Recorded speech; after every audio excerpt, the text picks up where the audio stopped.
Speak with my daughter today about her challenges getting back up and running with her training. She'd moved a couple times, got started back in college, and her training's fallen off.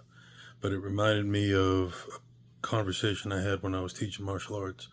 And a student came by and he was talking to me about my training, asking me about my testing, about my training, and which was the toughest belt I'd ever have to test for.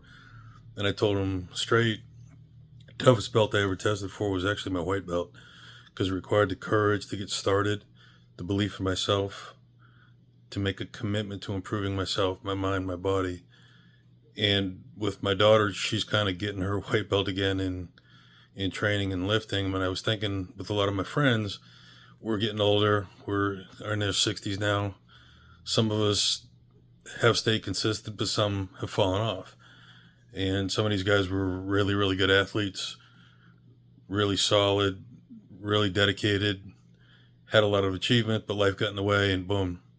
Then they find themselves my same age, but can't do a lot of the things I can do. They're immobile, they're weaker, putting on weight, not good weight, but putting on weight.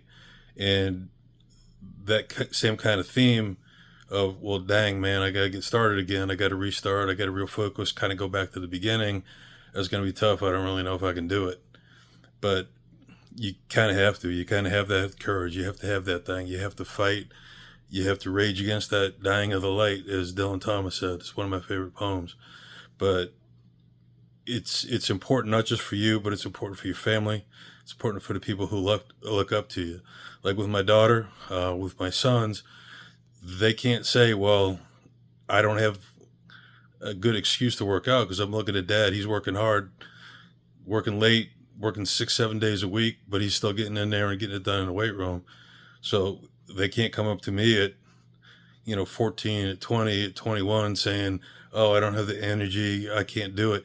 If you don't have the energy at 20 that I do at 60, then there's something seriously wrong.